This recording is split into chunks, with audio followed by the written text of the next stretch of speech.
അസ്സലാമു അലൈക്കും മർഹബൻ ബിക്കും അത്തുല്ലാബി അൽ അഹിബ്ബ.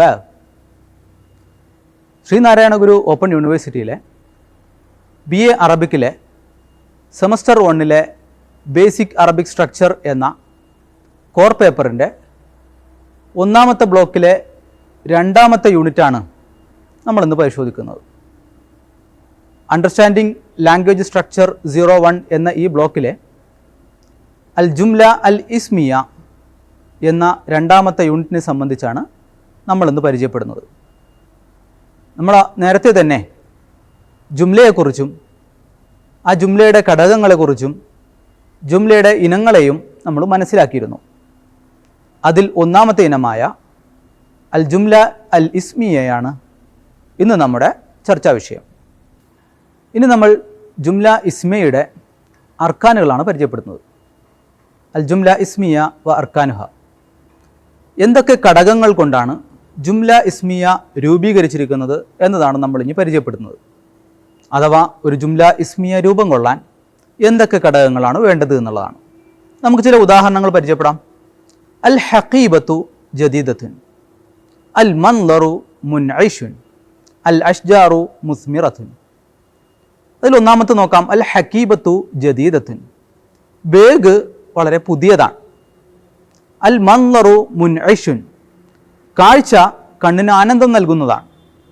അൽ അഷ്ജാറു മുസ്മിറത്തുൻ, വൃക്ഷങ്ങളൊക്കെയും ഫലവർഗ്ഗങ്ങളാൽ നിറയപ്പെട്ടതാണ്. ഈ ഓരോ സെൻറ്റൻസിലെയും ഉദാഹരണങ്ങൾ നമ്മൾ പരിശോധിച്ചാൽ ഇത് 2 കലിമത്തുകൾ കൊണ്ടാണ് ഈ ഓരോ ജുംലകളും നിർമ്മിക്കപ്പെട്ടിരിക്കുന്നത് എന്ന് കാണാൻ കഴിയും. ഈ സെൻറ്റൻസിൽ നമ്മൾ പരിശോധിച്ചാൽ അൽ ഹക്കീബത്തു ജദീദത്തുൻ എന്ന 1ാമത്തെ ഉദാഹരണം പരിശോധിച്ചാൽ നമുക്കതിൽ നിന്ന് മനസ്സിലാക്കാൻ കഴിയുന്നത് അൽ ഹക്കീബത്ത് എന്ന 1ാമത്തെ പദം ഒരു ഇസ്മാണ്. 2ാമത്തേതായ ജദീദത്തും ഒരു ഇസ്മാണ്. അഥവാ ഒരു ജുംല ഇസ്മിയ രൂപം കൊള്ളുന്നത് അതിൻ്റെ 1ാമത്തെ പദം ഇസ്മ ആണ് എങ്കിൽ ഇസ്മിനെ നമുക്ക് തിരിച്ചറിയാനുള്ള ഒരുപാട് ഉപാധികളുണ്ട്. അതിലൂടെ നമ്മൾ 1ാമത്തെ പദത്തെ ഇസ്മ എന്ന് നമ്മൾ ഐഡൻറ്റിഫൈ ചെയ്ത് കഴിഞ്ഞാൽ ഇസ്മിലൂടെ ആരംഭിക്കുന്ന ജുംലയെ നമുക്ക് ജുംല ഇസ്മിയ എന്ന് പറയാം. ഈ ഉദാഹരണങ്ങളിലുള്ള എല്ലാ ഉദാഹരണങ്ങളും നമ്മൾ പരിശോധിച്ചാൽ അൽ ഹക്കീബത്തു ജദീദത്തുൻ എന്നതിലെ അൽ ഹക്കീബത്ത് എന്നതൊരു ഇസ്മാണ്. അൽ മൻളർ മുൻഇഷുൻ എന്നതിലെ അൽ മൻളർ എന്നതൊരു ഇസ്മാണ്. അൽ അഷ്ജാറു മുസ്മിറത്തുൻ എന്നതിലെ അൽ അഷ്ജാർ ഒരു ഇസ്മാണ്. ഇങ്ങനെ ഇസ്മുകൾ കൊണ്ട് ആരംഭിക്കുന്ന ഒരു സെൻറ്റൻസിനെ, ഒരു ജുംലയെ നമുക്ക് ജുംല ഇസ്മിയ എന്ന് പറയാൻ കഴിയും. ഇനി നമുക്ക് ജുംല ഇസ്മിയ എന്താണ് എന്നും അതിൻ്റെ റുക്നുകൾ അഥവാ ജുംല ഇസ്മിയയിൽ അടങ്ങിയിരിക്കുന്ന ഘടകങ്ങൾ എന്താണ് എന്നും നമുക്ക് പരിചയപ്പെടാം. അൽ ജുംല ഇസ്മിയ ഹിയ മാ തഖദ്ദമ ഫീഹി അൽ ഇസ്മു വയതകവ്വനു തർക്കീബുഹ അൽ അസാസി മിൻ റുക്നൈനി ഹുമാ അൽ മുബ്തദ വൽ ഖബർ. ജുംല ഇസ്മിയ എന്നാൽ ഹിയ മാ തഖദ്ദമ ഫീഹി അൽ ഇസ്മു, ഇസ്മ മുൻകടന്നു വരിക എന്നതാണ്. ഒരു നൗണ് മുൻകടന്നു വരിക എന്നതാണ്. വയതകവ്വനു തർക്കീബുഹ അൽ അസാസി മിൻ റുക്നൈനി, എന്നാൽ അതിൽ 2 അടിസ്ഥാനപരമായ ഘടകങ്ങൾ ഉണ്ടാകുകയും വേണം. ഇസ്മ മുൻകടന്നു വരികയും അടിസ്ഥാനപരമായ 2 ഘടകങ്ങളും ഉണ്ടായാൽ ഒരു ജുംല ഇസ്മിയ രൂപം കൊള്ളും. അഥവാ ജുംല ഇസ്മിയ രൂപം കൊള്ളാൻ 2 അടിസ്ഥാനങ്ങളാണ് വേണ്ടത്. ഒന്ന്, ഇസ്മ മുൻകടന്നു വരിക, 1ാമതായി ഇസ്മ വരിക, ശേഷം അതിൻ്റെ 2ാമത്തെ ഘടകം വരിക. ഇനി ഹുമ, ആ റുക്നുകൾ ഏതൊക്കെയാണ് എന്നതാണ് പറയുന്നത്. അൽ മുബ്തദ വൽ ഖബർ, 1ാമത്തെ റുക്നിനെ മുബ്തദ എന്നും 2ാമത്തെ റുക്നിനെ ഖബർ എന്നും നമുക്ക് പറയാം. ഇനി മുബ്തദ എന്താണെന്ന് നമുക്ക് പരിചയപ്പെടാം. അൽ മുബ്തദഉ ഇസ്മുൻ യുബ്തദഉ ബിഹി അൽ കലാം. നമ്മൾ നേരത്തെ പറഞ്ഞു ഒരു കലാം എന്ന് പറഞ്ഞാൽ ജുംല മുഫീദ തന്നെയാണ്. ഒരു കലാം ആരംഭിക്കുന്നത് ഇസ്മു കൊണ്ടാണ് എങ്കിൽ അങ്ങനെ 1ാമതായി വരുന്ന ഇസ്മിനെ നമുക്ക് മുബ്തദ എന്ന് പറയാം. അഥവാ ഒരു സെൻറ്റൻസ് ആരംഭിക്കുമ്പോൾ ആ സെൻറ്റൻസ് ആരംഭിക്കുന്നത് ഒരു നൗണ് കൊണ്ടാവുകയും ആ ഒന്നാമത്തെ നൗണിനെ മുബത്തദ എന്ന് പറയുകയും ചെയ്യാം. രണ്ടാമത്തത് ഖബറാണ്. അൽ ഖബറു മാ യഖ്ബറു ബിഹി അനിൽ മുബത്തദഇ ലിയുതിമ്മ മഅന അൽ ജുംല വയഹ്സുലു ബിഹി മഅൽ മുബത്തദഇ ഫായിദതൻ താമ്മ. ഖബർ എന്നാൽ മാ യഖ്ബറു ബിഹി അനിൽ മുബത്തദഇ, മുബത്തദഇനെ സംബന്ധിച്ച് അറിയിക്കുന്നതാണ്. ലിയുതിമ്മ മഅന അൽ ജുംല, ഒരു സെന്റൻസിന്റെ പൂർണ്ണമായ അർത്ഥം ലഭ്യമാക്കുന്നതുമാകണം. വയഹ്സുലു ബിഹി മഅൽ മുബത്തദഇ ഫായിദതൻ താമ്മ, ആ മുബത്തദഇനോടൊപ്പം ചേർന്ന് വരുമ്പോൾ പൂർണ്ണമായൊരു അർത്ഥം നൽകാൻ കഴിയുന്നതും പൂർണ്ണമായൊരു ആശയം നൽകാൻ കഴിയുന്നതുമായ മുബത്തദഇന് ശേഷം വരുന്ന പദങ്ങളെ ഖബർ എന്ന് പറയാൻ കഴിയും.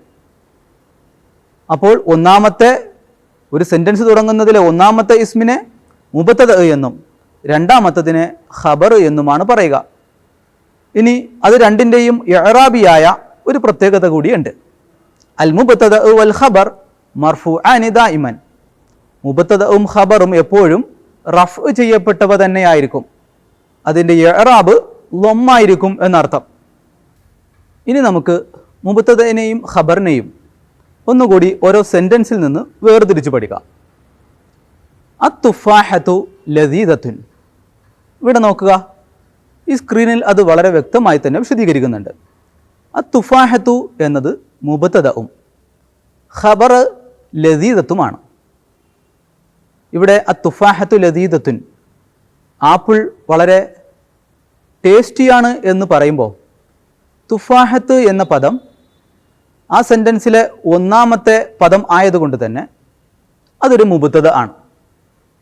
രണ്ടാമത്തെ ലദീദ് തുഫാഹത്തിൻ്റെ വിശദീകരണമായും അതിൻ്റെ സെൻറ്റൻസിനെ പൂർത്തീകരിക്കുന്നതുമായി വരുന്നതായതുകൊണ്ട് തന്നെ ലദീദത്ത് എന്നത് ഒരു ഖബറാണ്.